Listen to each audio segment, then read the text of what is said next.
آزادی کے بعد حیدرآباد میں نئی تبدیلیاں آئیں، نئے خیال، نئے رجحان پیدا ہوئے۔ اس دور کا ایک اہم واقعہ اخبار سیاست کا شائع ہونا تھا۔ سیاست اخبار حیدرآباد کا پہلا اردو اخبار ہے جس نے جمہوری قدروں کو اپنا مقصد بنایا۔ آج سیاست تمام دنیا کے اردو اخباروں میں نمایاں مقام رکھتا ہے۔ حیدرآباد کی صحافت کے بارے میں اخبار سیاست کے ایڈیٹر عابد علی خان کا ایک انٹرویو سنیے۔ اس انٹرویو میں حیدرآباد کی تہذیبی اور صحافتی تبدیلیوں کے ساتھ ساتھ عابد علی خان کی دکنی زبان قابل غور ہے۔ یہ وہ زبان ہے جو حیدرآباد کے جاگیرداروں، دانشوروں، ادیبوں اور شاعروں کی زبان ہے۔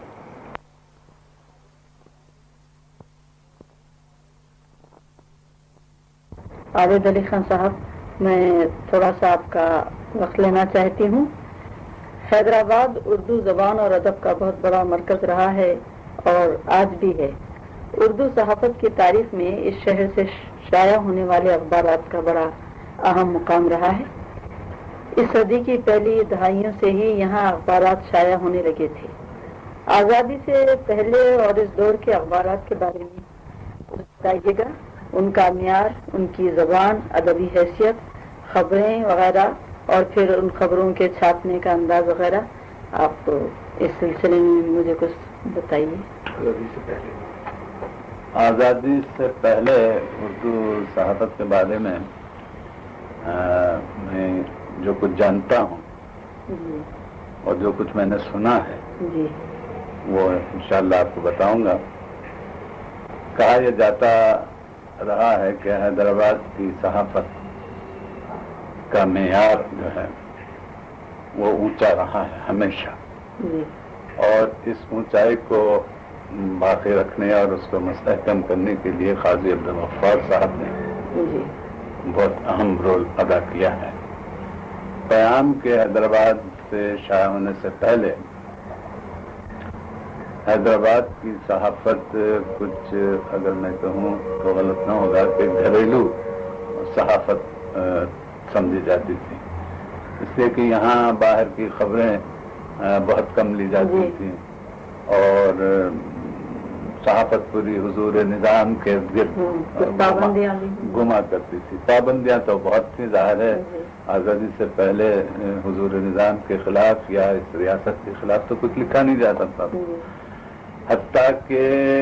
آداب شاہی کو بھی ملحوظ رکھ کے لکھنا پڑتا تھا صحافیوں کو۔ سب سے بڑی چیز یہ تھی کہ آزادی سے قبل اخبار نکالنے کی اجازت ملنا ایک بہت بڑا مشکل ترین مرحلہ تھا، اور اجازت کے لیے جہاں وفاداری وغیرہ تو لازمی تھی، دو تین چیزیں بہت اہم تھیں، بہت اہم تھیں۔ مثلاً یہ ہے کہ جو ہونے والا مدیر تھا اس کا کم از کم میٹرکولیٹ ہونا ضروری تھا، پہلی شرط یہ تھی، اور دوسری شرط یہ تھی کہ اس کا شادی شدہ ہونا بھی ضروری تھا۔ اچھا، اور تیسری شرط یہ تھی کہ ظاہر ہے اس کے پاس پیسہ ہے، وفادار ہے ریاست کا۔ یہ اس کی اہمیت نہیں تھی، مگر پہلی دو جو شرطیں تھیں وہ بہت اہم اس واسطے تھیں کہ جب قاضی صاحب پیام نکالنے یہاں آئے تو ان کو اجازت ملنے میں دشواری یہ ہو رہی تھی کہ وہ میٹرکولیٹ نہیں تھی، حالانکہ قاضی صاحب کا قلم جو تھا اور ان کو جو صحافتی تجربہ تھا وہ سبھی جانتے، لیکن چونکہ وہ میٹرک نہیں تھے اس لیے ذرا دشواری، پھر کچھ گڑبڑ وڑبڑ کرنی پڑی، سمجھانی پڑی کہ بھائی کس شخص کے لیے آپ یہ شرط عائد کر رہے ہیں، تب جا کے انہیں اجازت ملی۔ دوسری چیز یہ تھی کہ شادی شدہ ہونا جو ضروری قرار دیا تھا، اس کی یقیناً آج میں اس کی اہمیت محسوس کرتا ہوں، جس سے کہ شادی شدہ ہونے کے معنی یہ تھے کہ ذمہ داری کا احساس۔ آج جو ہے آزادی تحریر و تقریر کی جو آزادی ہمیں ملی ہے دستور کی بدولت، تو ہر شخص مدیر بن جا رہا ہے، اس کو کسی قسم کی ذمہ داری نہیں ہے اور کوئی ایسی بات نہیں ہے، تو شادی شدہ ہونا بھی ضروری قرار دیا تھا۔ تو وہ اس واسطے تھا کہ اس میں احساس ذمہ داری ہو کہ کیا لکھ رہا ہے، کل خدا نہ خواستہ اگر جیل میں چلا جائے تو اس کی بیوی بچوں کا کیا ہوگا، یہ سب خیال کرنے۔ مگر ویسے بھی عام طور پر اجازت بڑی مشکل ہی سے ملا کرتی تھی، کیونکہ ریاست کا اتنی ریاستیں تھیں ہمارے آزادی سے پہلے ملک میں، سبھی کا ایک ہی جیسا اصول تھا کہ بھائی شاہ کے خلاف کچھ نہیں بولنا، وہاں کے نظام حکومت کے خلاف کچھ نہیں بولنا، اور برطانیہ کی تائید بھی ہوتی تھی، یہ تمام چیزیں تھیں۔ تو اس طرح، اور آداب شاہی کا بھی میں نے اس سے پہلے ذکر کیا تھا، تو اس کا میں آپ کو ایک چھوٹا سا قصہ سنا دوں۔ واقعہ قصہ کیا ہے کہ حضور نظام کو جب لڑکا یا لڑکی تولد ہوتی تھی محل میں، یہ تو آپ جانتے ہیں کہ کئی ان کی قانونی اور غیر قانونی بیویاں تھیں، تو میں سال میں 2-3 تو ہو ہی جاتی تھی، تو اس کی ولادت کی خبر بڑے احتیاط سے اور اہتمام سے اور احترام سے چھاپنا پڑا۔ قاضی صاحب نئے نئے آئے ہوئے تھے، تو انہیں جب یہ اطلاع ملی تو وہ لکھ دیا کہ حضور نظام کو لڑکا تولد ہوا۔ تو یہاں کے جو لوگ کہتے تھے کہ یہ کیا غضب کر رہے، پریس میں جب گیا ہوا تو یہ کیا لکھنا ہے، کرتا شہر بدل ہو جائیں گے، پھر کیا لکھنا؟ تو وہ سرخی بدلے گئی کہ مشکوع معلّہ میں ولادت باسعادت، یہ سرخی لگانی پڑے۔ تو احترام کی جو میں بات کر رہا تھا، آداب شاہی کی بات کر رہا تھا، تو عام طور پر فلاں کو لڑکا پیدا یار یہ کچھ، مگر یہ مشکوع معلّہ میں ولادت باسعادت یہ لکھنا پڑتا، یہ سرخی۔ ہاں، پھر جلی آنا، اور پھر بیگم کا بھی نام ہوتا تھا؟ نہ نام ہم کسی کا نہیں، نہ نام کسی کا نہیں ہوتا تھا، بس اتنی ولادت باسعادت۔ اگر نام فوراً رکھ دیا جاتا تو وہ لڑکے لڑکی کا نام دیتے۔ کون کون سے اخبار تھے اس زمانے میں دیکھیے، نظام گزٹ تھا، مشیر دکن تھا، صحیفہ تھا، پیسہ تھا، اور وقت، اور کچھ ہفتے وار بھی تھے، جیسے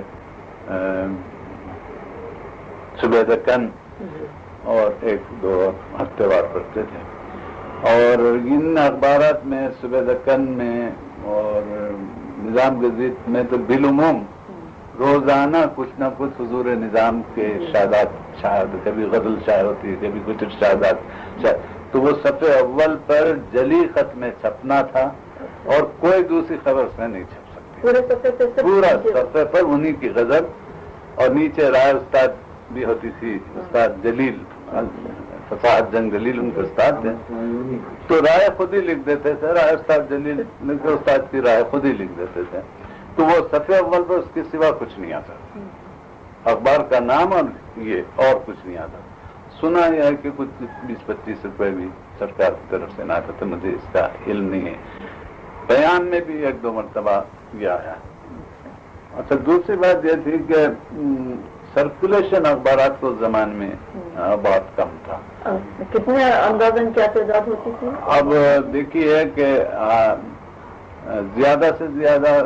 1000-1200، لیکن جب سے یہ رضاکار تحریک شروع ہوئی، نظام کی آزادی کی تحریک شروع ہوئی، مسلمانوں کی حکومت کی تحریک شروع ہوئی،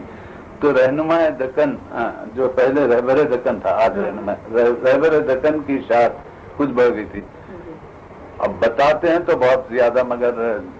چونکہ طباعت کی دشواریاں تھی، لکھوں میں تو ہزاروں میں نہیں چھپ سکتا، بہرحال سب سے زیادہ اشاعت رہنما دکن،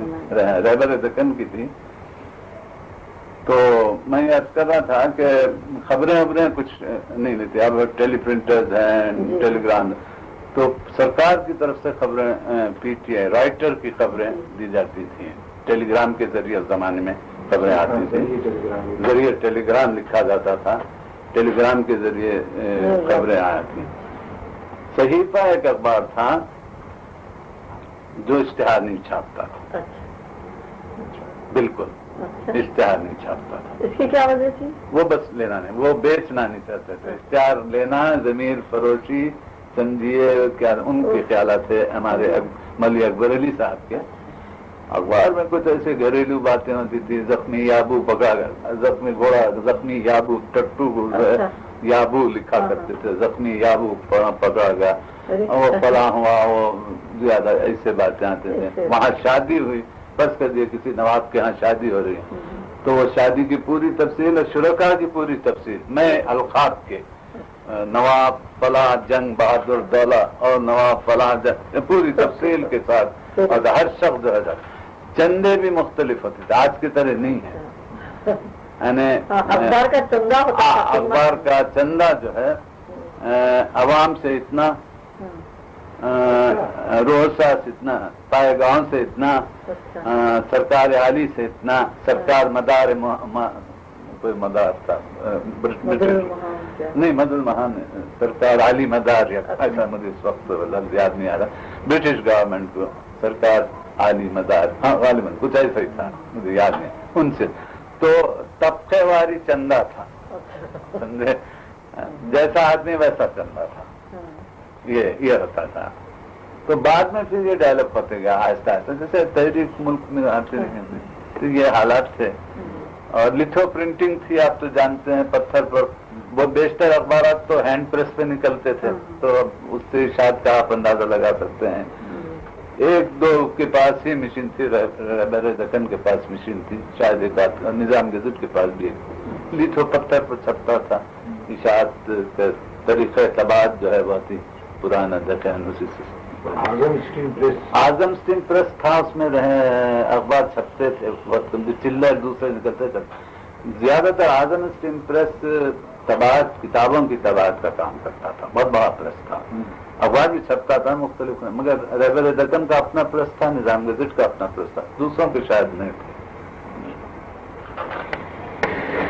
آزادی کے بعد اس علاقے میں دکن میں کئی تبدیلیاں آئیں،